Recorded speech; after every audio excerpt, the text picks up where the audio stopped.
Protest ಮಾರ್ಚಲ್ಲಿ ಬರೋದನ್ನ ನಾವು ಅದಕ್ಕೆ ಬೇಡ ಅಂತ ಹೇಳಿ ನಾವೇ ಪಕ್ಷದ ವತಿಯಿಂದ ಬಂದು ಟೈಮ್ ತೆಗೆದುಕೊಂಡು ಇಲ್ಲಿಗೆ ಬಂದಿದ್ದೇವೆ. ತಮ್ಮೆಲ್ಲ ಈಗಾಗಲೇ ರಾಹುಲ್ ಗಾಂಧಿ ಅವ್ರನ್ನೇ ತಿಳಿಸಿದ್ದಾರೆ ಯಾವ ರೀತಿ ಅನ್ಯಾಯ ಆಗಿದೆ ಅಂತ. ಇದು ರಾಜ್ಯದ ಉದ್ದಗಲಕ್ಕೂ ಕೂಡ ನಡೆದಿರೋಂಥ ಒಂದು ಅನ್ಯಾಯ. ಆದರೆ ಕೆಲವು ಕ್ಷೇತ್ರ ಮಾತ್ರ ನಾವು ಇದನ್ನ ಸೀಮಿತವಾಗಿ ತೆಗೆದುಕೊಂಡು ರಿಸರ್ಚ್ ಮಾಡಿದ್ದೇವೆ. ನಾವು ಇಡೀ ರಾಜ್ಯದಲ್ಲಿ ನಾವು ಈಗ ಅದೇನು ಕೆಲವು 5-6 ಮೇಜರ್ ಪಾಯಿಂಟ್ ಹೇಳಿದ್ದೇವೆ. ಈ ನಿಟ್ಟಿನಲ್ಲಿ ನೀವು ಇಡೀ ರಾಜ್ಯದಲ್ಲಿ ಮಾಡಬೇಕು ಅನ್ನೋದು ನಮ್ದು ಫಸ್ಟ್ ಮನವಿ. ಈಗ ನಾವು ಮಹದೇವಪುರದ ಸ್ಯಾಂಪಲ್ ಆಗಲಿ, ಗಾಂಧಿನಗರ ಸ್ಯಾಂಪಲ್ ಆಗಲಿ ನಾವಿನ್ನ ಕೊಟ್ಟಿಲ್ಲ ಅವ್ರಿಗೆ. ನಿನ್ನೆ ಏನು ಮಾಧ್ಯಮದಲ್ಲಿ ರಾಹುಲ್ ಗಾಂಧಿ ಅವರು ಪ್ರೆಸೆಂಟ್ ಮಾಡಿದ್ರು, ಅದು ಕೆಲವು ಎಕ್ಸಾಂಪಲ್ಸ್ ಇದೆ. ಅದನ್ನ ಇನ್ನ ಡೀಟೇಲ್ ತಂದು ಮತ್ತೆ ಅವ್ರಿಗೆ ಕೊಡ್ತೀವಿ. ಈಗ ನಾವು ಅವ್ರಿಗೆ ಇದನ್ನೆಲ್ಲ ಇಂಥ ಪಾಯಿಂಟ್ ಅಲ್ಲಿ ನೀವು ಇಡೀ ರಾಜ್ಯದಲ್ಲಿ ನೀವು ಪರಿಶೀಲನೆ ಮಾಡಬೇಕು.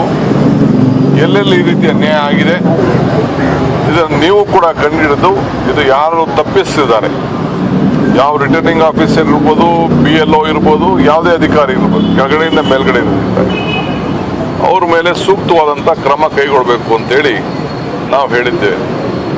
ಆಮೇಲೆ ಎಲ್ಲ ಡಿಜಿಟಲೈಸ್ ಇದೆ.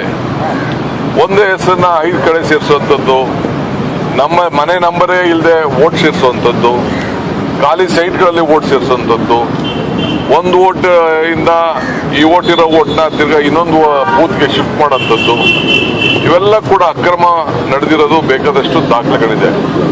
ಸೊ ಅವ್ರಿಗೆ ನಾವು ಒಂದು 8 ಪಾಯಿಂಟ್ ಹಾಕಿ ನಾವು ಅವ್ರಿಗೆ ಮೆಮೊರಂಡಮ್ ಕೊಟ್ಟಿದ್ದೇವೆ. ಈಗ ಮಾಧ್ಯಮದಲ್ಲೂ ನಾವು ಏನು ಕೊಟ್ಟಿದ್ದೀವಿ ಅನ್ನೋದನ್ನ ನಿಮಗೆ ರಿಲೀಸ್ ಮಾಡ್ತೀವಿ.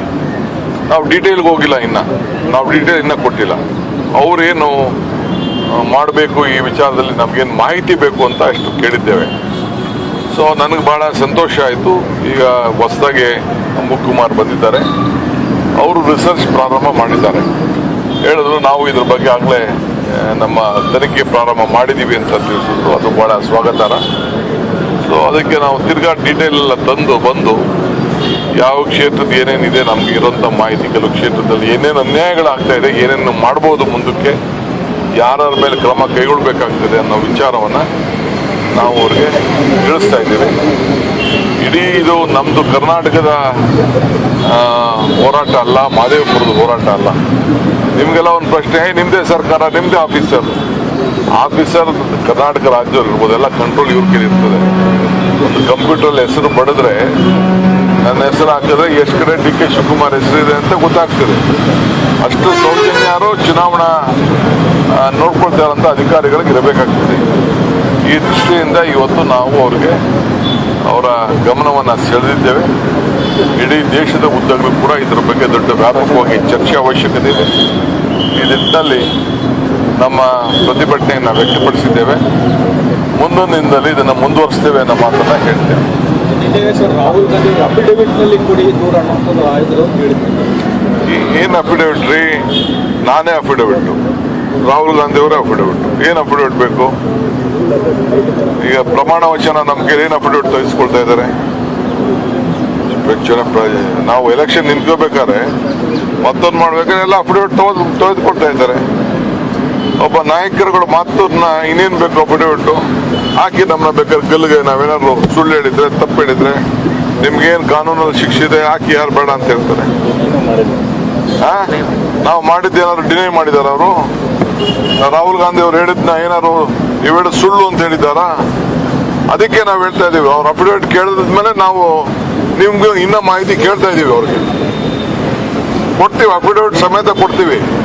ನಾವು ಏನೇ ಮಾಹಿತಿಯನ್ನ ಕೊಟ್ಟಿರ್ಬೇಕಾದ್ರೆ ರೈಟ್ ಟು ಇನ್ಫಾರ್ಮೇಶನ್ ಅಲ್ಲಿ ಅವರತ್ತೆ ಇರತ್ರ ಮಾಹಿತಿ ತೆಗೆದುಕೊಂಡಿದ್ದೇವೆ. ನಮ್ಮ ಹತ್ರ ಎಲೆಕ್ಷನ್ ಮಾಹಿತಿ ಅಲ್ಲ ನಮ್ದು.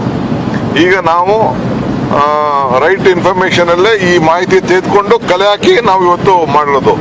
ನಮಗೂ ಒಂದು ದೊಡ್ಡ ಜವಾಬ್ದಾರಿ ಸ್ಥಾನದಲ್ಲಿ ನಾವಿದ್ದೀವಿ. ಯಾರು? ಚಾಮರಾಜಪೇಟೆಯಲ್ಲೂ ಕೂಡ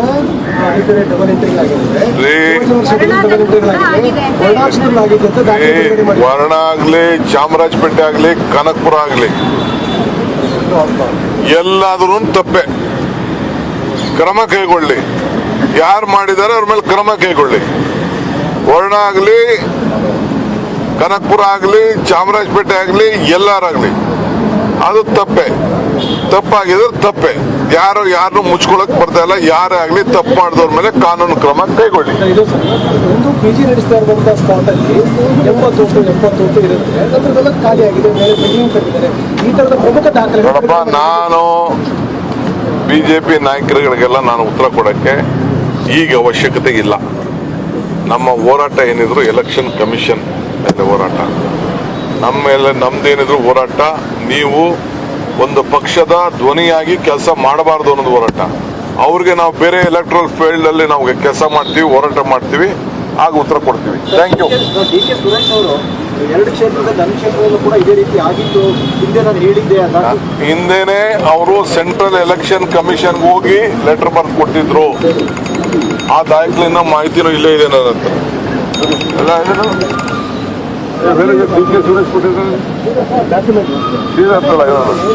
DK ಸುರೇಶ್ ಸೆಂಟ್ರಲ್ ಎಲೆಕ್ಷನ್ ಕಮಿಷನ್ಗೆ ಹೋಗಿ ಲೆಟರ್ ಕೊಟ್ಟಿದ್ರು, ವಿತ್ ಮಾಹಿತಿ ಸಮೇತ ಕೊಟ್ಟಿದ್ರು. ಬೆಂಗಳೂರು ನಗರದ ಕ್ಷೇತ್ರದಲ್ಲಿ ಅವರು ಅದನ್ನ ಗಣನೆಗೆ ತೆಗೆದುಕೊಳ್ಳಲಿಲ್ಲ. ಆ ದಾಖಲೆಯಲ್ಲೂ ಇದಂತ ಇದೆ. ನೋಡೋಣ, ಮುಂದಕ್ಕೆ ಟೈಮ್ ಇದೆ. ಅದಕ್ಕೆ ರಿಪೋರ್ಟ್ ಯಾವಾಗ ಕೊಡ್ತೀರಿ ಸರ್? ಯಾವಾಗ ಮಾಡ್ತೀರಿ? ಫಸ್ಟ್ ನಾವು ಅವ್ರ ಕೆಲವು ಮಾಹಿತಿಗಳನ್ನ ಕೇಳಿದೀವಿ, ಅಫಿಷಿಯಲ್ ಆಗಿಂದ ಮಾಹಿತಿಗಳು ಕೇಳ್ತೀನಿ. ನೋಡೋಣ. ಅಲ್ಲ, ನೀವು ಪಾಲಿಕೆ ಚುನಾವಣೆ ಮಾಡ್ಬೇಕಂತಿದ್ದೀರಿ sir?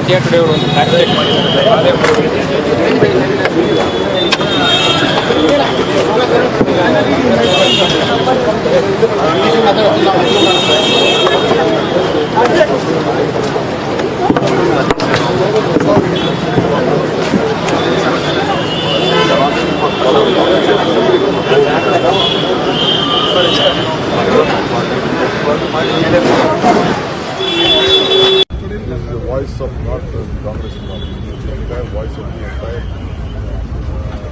democracy. All the India group and any other political party also can be aware of such type of fraud. Let there be any type.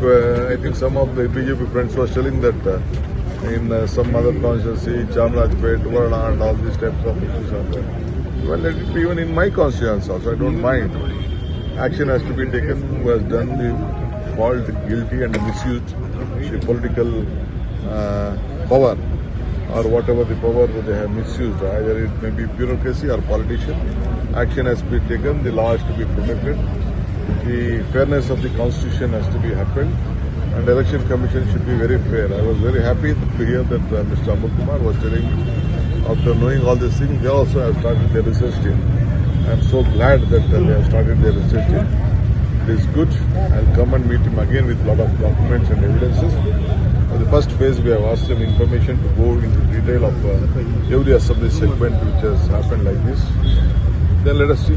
BJP, sir, one thing again they said, the whole BJP team is saying it is a non-documental allegation against us. They can go to the election commission. We are not worried about the BJP. We are not worried about the BJP. Let they tell anything, whatever they want. We are asking a court, we are asking a judge, we are asking a commission which they have an autonomous power.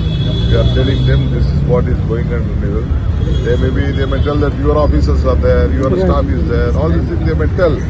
Ultimately, the responsibility of the election commission is to look at this. When elections come, electoral rolls, nothing is being prepared. It is not the government that doesn't do it.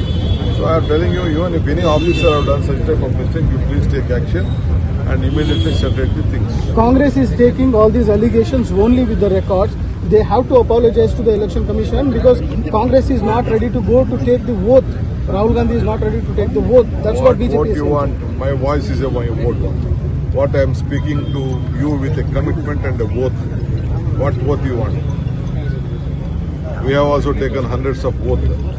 We pledge to the people of this country. We have given the constitution. We have given freedom. We have given democracy. We have given national flag. We formed this election commission in the constitution.